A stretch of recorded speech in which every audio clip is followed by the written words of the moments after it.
আসসালামু আলাইকুম।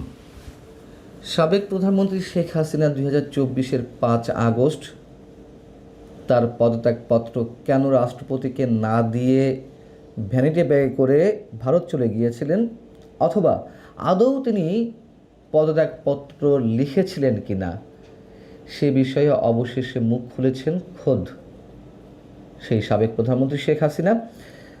যদিও এই বিষয়গুলো অনেক পুরনো বিতর্ক, অনেক পুরনো প্রশ্ন, তারপরেও সাম্প্রতিক সময় এটি সামনে এসেছে। ভারতের অন্যতম বাংলা দৈনিক এই সময়ের সঙ্গে সাক্ষাৎকারের একটি পর্যায়ে তিনি এ বিষয়ে মুখ খুলেছেন। তাকে প্রশ্ন করা হয়েছিল যে আপনি কি আদৌ রাষ্ট্রপতি শাহাবুদ্দিন সাহেবের হাতে পদত্যাগপত্র জমা দিয়েছিলেন, অথবা 3 পাতার একটি পদত্যাগপত্র আপনি লিখেছিলেন যা পরে আর স্বাক্ষর করে জমা দেননি, কেন? উত্তরে শেখ হাসিনা বলছেন যে 5 আগস্ট কোনো স্বাভাবিক দিন ছিল না। সেদিন বাংলাদেশকে একটি ভয়াবহ সংঘর্ষের দিকে ঠেলে দেওয়া হয়েছিল।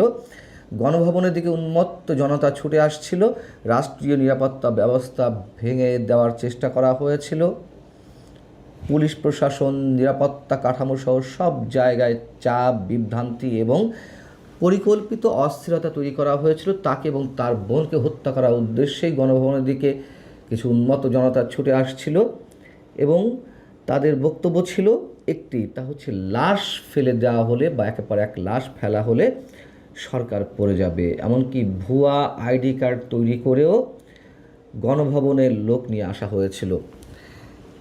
একটা পর্যায়ে এসে তিনি মূল প্রসঙ্গ বলছেন যে সেই অল্প সময়ে, অর্থাৎ তাকে 30 থেকে 40 মিনিটের মধ্যে গণভবন ছাড়তে হবে, সেই সময়ে বসে বসে পদত্যাগপত্র লেখার মতো কোনো সময় তার হাতে ছিল না।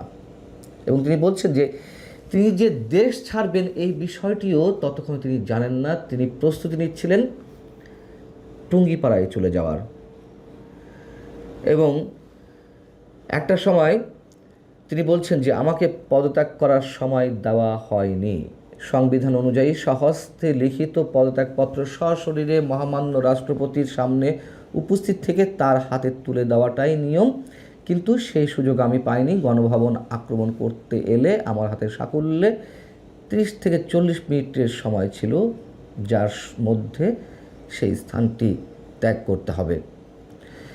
তিনি যে পদত্যাগপত্র জমা দেননি এটি চরম সত্য, এটি নিয়ে কোনো বিতর্ক নেই। কিন্তু তিনি পদত্যাগপত্র আদৌ লিখেছিলেন কিনা, ভ্যানিটি ব্যাগে করে নিয়ে গিয়েছিলেন কিনা, এখন সেই প্রশ্নটি এসেছে। তো রাষ্ট্রপতি থেকে শুরু করে সেনাপ্রধান কিংবা সচিবালয়ের দায়িত্বশীল কোনো কর্মকর্তার কাছেও এ ধরনের কোনো পদত্যাগপত্র খুঁজে পাওয়া যায়নি। এটাও তো চরম সত্য কথা, এটি প্রমাণিত সত্য। এমনকি 8 আগস্ট যেদিন ডক্টর ইউনূস শপথ নিলেন প্রধান উপদেষ্টা হিসেবে, তার আগে সুপ্রিম কোর্টের প্রধান বিচারপতি একটি নির্দেশনা দিয়েছিলেন সংবিধানের 106 অনুচ্ছেদ অনুযায়ী। সে বিষয়ে আইন উপদেষ্টা একটা সময় দেশের জনগণকে বললেন যে সুপ্রিম কোর্টের আপিল বিভাগ থেকে জানতে চাওয়া হয় এই পরিস্থিতিতে করণীয় কী।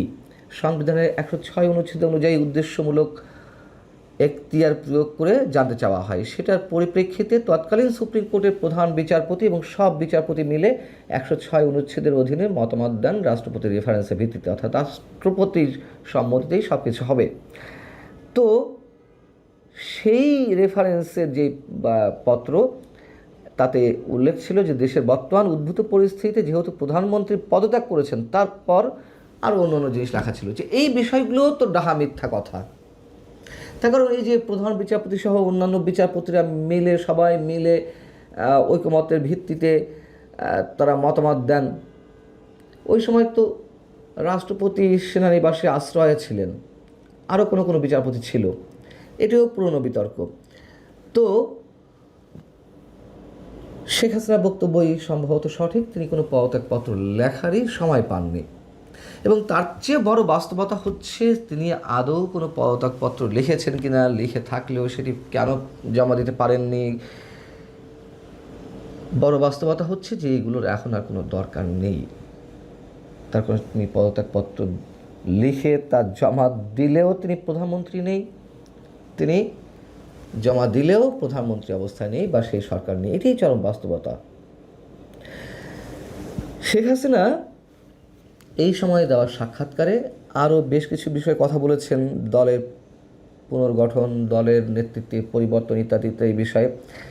সেখানে প্রশ্ন ছিল যে পরিবর্তিত পরিস্থিতিতে আওয়ামী লীগের পদাধিকারীদের পরিবর্তন করে নতুন দায়িত্ব বন্টনের কথা ভাবছেন কিনা এবং অসুস্থ ও অশক্ত নেতাদের সরিয়ে তরুণদের নেতৃত্বে আনার পরিকল্পনা আপনার রয়েছে কিনা।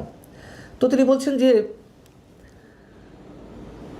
আওয়ামী লীগ একটা শুদ্ধিকরণ প্রক্রিয়ার মধ্য দিয়ে যাচ্ছে। যারা আদর্শের জন্য এই দলে ছিলেন তারা আজকের দুর্দিনে আরও দৃঢ়ভাবে পাশে রয়েছেন এবং তারাই থাকবেন দলের নেতৃত্বে। আর যারা ব্যক্তিগত সুবিধা এবং ক্ষমতার আশায় ছিলেন তারা ইতিমধ্যে ভোল পাল্টে ফেলেছেন, অনেকে চুপ করে গেছেন।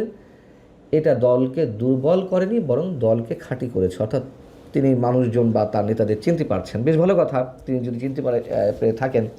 এবং তিনি বলছেন যারা দায়িত্ব পালন করতে পারবেন না, যারা কর্মীদের পাশে দাঁড়াতে পারবে না, যারা কঠিন সময়ে দলের পাশে ছিল না, সংগঠনকে ধরে রাখতে পারেনি, তাদের বিষয়ে দলীয় কাঠামোর মধ্যেই সিদ্ধান্ত নেওয়া হবে।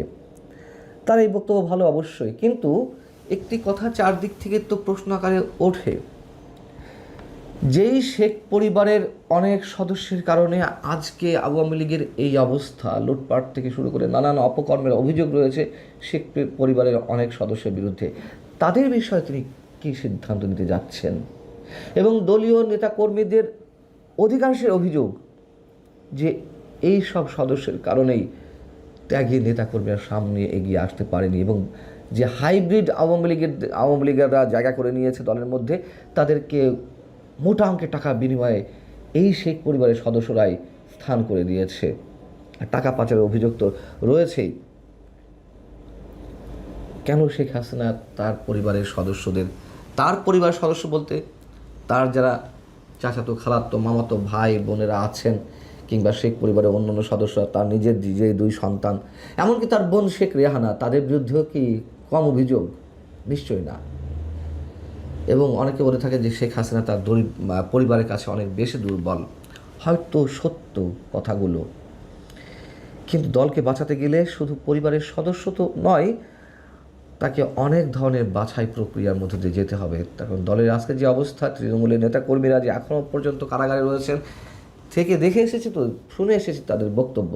আমি জানি না দলের শীর্ষ নেতৃত্ব তাদের বক্তব্য কতটা শোনার চেষ্টা করছেন, বা এখনও পর্যন্ত যারা অসহায় অবস্থায় নানান ধরনের একটা রোমহর্ষক অবস্থার মধ্যে দিয়ে দিন কাটাচ্ছে, তাদের মতামত তারা শোনার চেষ্টা করছেন কিনা। এবং তিনি যে আপাতত দল থেকে বিদায় নিচ্ছেন না, দলের দায়িত্ব তার হাতেই রাখতে চাইছেন, এ বিষয়েও এই সময়ের বক্তব্যে তিনি স্পষ্ট করেছেন। এবং সেই প্রসঙ্গে সজীব ওয়াজেদ জয়ের কথাটি এসেছিল যে সজীব ওয়াজেদ জয় তো নিজেই বলেছিলেন যে আপনি অবসরে যাবেন বা আপনার বয়স হয়েছে। তিনি বলেছেন সেটি বলতেই পারেন, নেতৃত্বে পরিবর্তন সময়ের ব্যাপার এবং দলের কাউন্সিলরদের হাতে এটি নির্ভর করে। তিনি বারবার বলেছেন যে আমি বিদায় নিতে চাই, দলের কাউন্সিলররা তাকে রেখে দিয়েছে, তারও বয়স হয়েছে। সেই জায়গা থেকে হয়তো সজীব ওয়াজেদ জয় মন্তব্য করেছেন। তবে তিনি ফাইনালি দলের নেতৃত্ব ছাড়ছেন না, সেই কথাটিও জানিয়ে দিয়েছেন। কিন্তু এখন বিষয় হচ্ছে দেশের রাজনীতিতে পুনর্বাসিত হওয়ার ক্ষেত্রে তার ফিরে আসাটা অথবা দলের ফিরে আসাটা কতটা সহজ, এই মুহূর্তে সবারই প্রশ্ন। তবে ইঙ্গিত যতটা পাওয়া যাচ্ছে, হয়তো সরকারের পক্ষ থেকে একটু একটু করে ছাড় দেওয়া হচ্ছে। যেমন আগামী স্থায়ী সরকার নির্বাচনে আওয়ামী লীগের বিভিন্ন পর্যায়ে যারা পদাধিকারী হয়ে আছেন, তাদের অনেকে নির্বাচন করতে পারবে, যেহেতু দলীয় মার্কা ছাড়া এটি নির্বাচন হচ্ছে। আগে এক ধরনের যদিও কনফিউশন ছিল, যারা পদে আছেন তারা করতে পারবে কেন নির্বাচন, তো সেই বিষয়ে সরকারের পক্ষ থেকে একটি গ্রিন সিগন্যাল দেওয়া হয়েছে, যা এর মধ্যে আপনারা জেনেছেন। মধ্য কথা, আওয়ামী লীগ ফিরবে, এটাই বাস্তবতা। সেটি 6 মাস হোক, 1 বছর হোক। ভালো থাকুন সবাই, আল্লাহ হাফেজ।